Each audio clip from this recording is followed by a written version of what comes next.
What does a Mexican nun, a neo-soul Creole artist, and an Antiguan writer have to say about what it means to be a Black woman? Essentially, men and colonizers make it way more difficult than it has to be.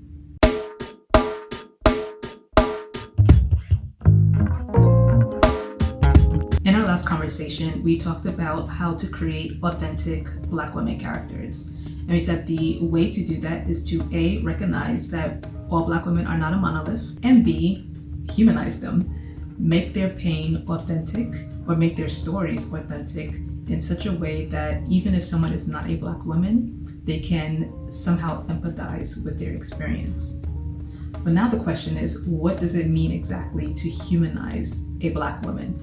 Especially in an age that the definition of femininity and the definition of being a woman is oftentimes used to disrespect Black women.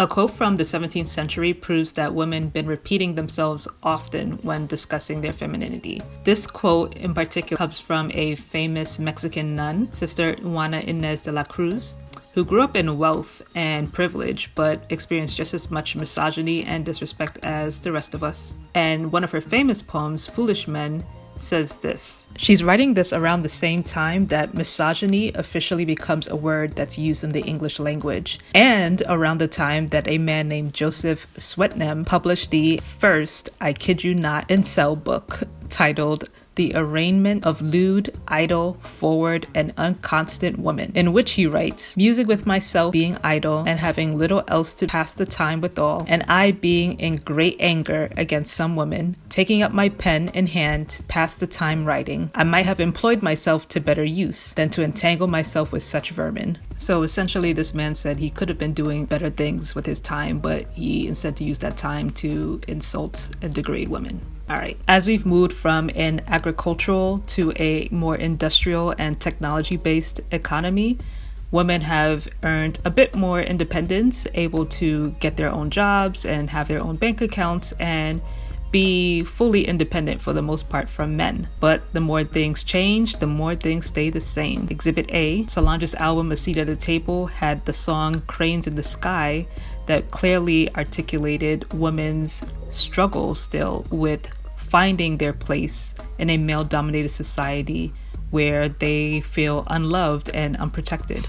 In the lyrics to the song, Solange sings about the different methods that she's used both as a independent woman and also as a partner in a relationship to heal some of those wounds created by misogyny that makes especially Black women feel undervalued. Specifically, she writes and sings, I slept it away, I sexed it away, I read it away. It's like cranes in the sky. Sometimes I don't want to feel those metal clouds. And this is a perfect transition to having a conversation about how to write about femininity, especially Black femininity, when that word is so polarized, when it's a word that is used to either put women in a very, very specific box, saying that this is the only way you can express yourself, and when it's weaponized and used to demean or degrade specifically Black women because they are deemed outside of the definition created by normally cis hetero white men. So today's question of the day is, what exactly is Black femininity?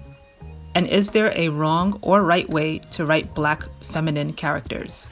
We're going to discuss Girl, an essay/semi-autobiographical short story written by Jamaica Kincaid as a unique approach to writing about Black femininity. Now, if you studied English like I did in undergrad or are just a fan of Black literature, especially written by Black women, then you know that Jamaica Kincaid does not shy away from her thoughts on and views on womanhood. And so I have 3 quotes that can help us put her essay into context. What I don't write is as important as what I write. I began to say the thing without saying the thing so that the reader had to read it and see what the thing was. Quote number 2, whatever is a source of shame, if you're not responsible for it, such as the color of your skin or your sexuality, you should just wear it as a badge. And quote number 3, my mother had shown me how to behave when applying for a job, how to show the proper amount of respect, submission, eagerness to please, even though in my heart I would not mean any of those things. She said that as soon as I had the job and I was safely in it, I could let my real personality come out. I was not opposed to deception, but I would have preferred not to start out that way. Quote number 2 and number 3 are there to show you the mindset of Kincaid and what her thoughts are on Black femininity. But for the purposes of our video, we're really going to focus in on quote number 1, which talks about her approach to conveying those thoughts. I think that when we examine the essay Girl, we see 3 literary devices that Kincaid really harps on in order to convey a message without actually literally saying the message. And that's symbolism, repetition, and metaphor. Let's focus on this excerpt from Girl. I'll give you 10 seconds to read it and see if you can figure out if there are any symbols in it and what they might represent. Noticed anything? If not, let's try pairing the first excerpt with this one. See if it's easier now to notice any symbols that represent Kincaid's thoughts about Black femininity. The first part is an example of Kincaid saying the thing without actually saying it. It's not until the last sentence in the last excerpt that you get a better sense of her point if you didn't catch on already. The white clothes symbolize the purity that the narrator of the story, let's call her the mother, wants for her daughter, the girl, to maintain. Knowing how to wash the whites properly by keeping them separate from the colored clothes is not only a symbolic way of teaching the daughter the roles of feminine women, i.e. doing household chores, but it's also a symbolic message about not mixing with the wrong people or circumstances that would risk ruining the girl's purity. The last line of Girl is one of the most famous Kincaid lines written and the most quoted around her use of symbolism in the essay. It reads, "This is how you make ends meet. Always squeeze the bread to make sure it's fresh. But what if the baker won't let me feel the bread? You mean to say that after all, you are really going to be the kind of woman who the baker won't let near the bread?" Some interpret the line around the baker and the bread to be a double entendre around promiscuity. And if we're going to go there, I think there's an even deeper message symbolic here around Black women and their bodies, whether or not they have autonomy over it, and when they sometimes have to use it, the desire for it and the fetishization of it in order to survive.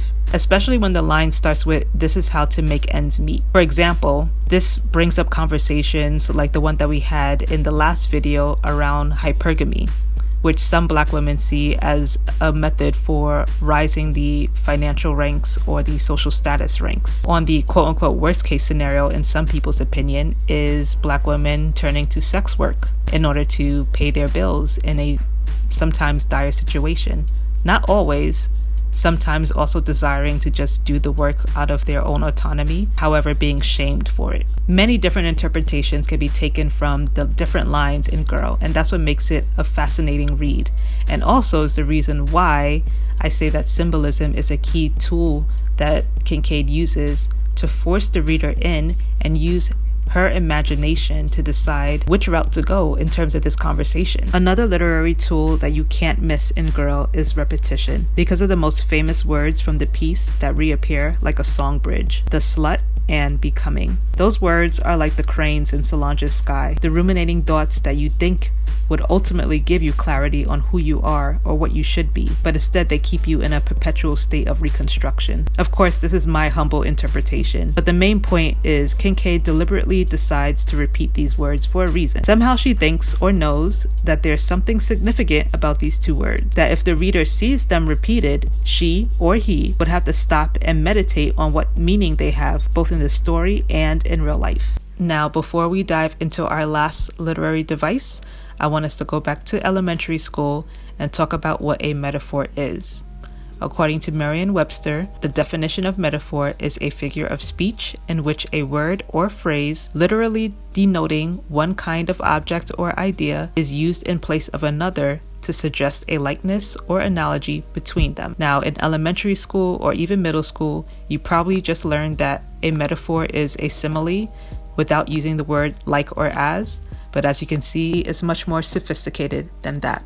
If you were only looking for a comparison between two things without using the word like or as, you would have missed this beautifully written example of metaphor, which is on the screen now. This is an excerpt from Girl, which reads, "To throw away a child before it even becomes a child. This is how to catch a fish. This is how to throw back a fish you don't like, and that way something bad won't fall on you." This is another example of Kincaid throwing an idea out there for the reader to interpret, but using very vivid language so that the reader is forced to think about the feelings that are being evoked by these words and how they address or relate to something, again, happening to them in real life. And the line, especially the first one, is snuck in there so quickly that if you're not paying attention, you don't realize what you just read. Did I just read a mother say, this is how you throw away a child before it even becomes a child? And then to immediately follow that with advice, as the mother casually has been doing throughout this whole passage, that talks about throwing away a fish that you don't like, and then ending that with so that something bad won't fall on you, really makes you stop to think about what kind of mother is this, and what kind of emotions are being stirred up in her because she has a girl for a child. I think it's safe to say that by now you have an idea in your head of how Black femininity is defined by Kincaid. Allow me to say that, or suggest that, she might be saying that Black femininity is defined by the generational trauma and or societal circumstances that each Black woman is born into, and/or Black femininity is defined by the means by which a Black woman decides works in her best interests for survival in a world that was not made or fit for her. More importantly, and in conclusion, when you're writing about femininity, think about writing about it in a way that gives every woman reading the agency to define the term in a way that's both best for them and hopefully does no harm to others. So if you're an aspiring writer or a current writer, leave a comment below and tell me, what is your definition of Black femininity? Tell me if you came up with that definition based on a combination of real life scenarios and things that you've read, either in newspapers, magazines, or books, or if it's something that you're still working through and want some suggestions for books to read in order to come to that final definition. And if you like content like this, don't forget to leave a thumbs up on this video and then subscribe so that you get an update when the next video is uploaded.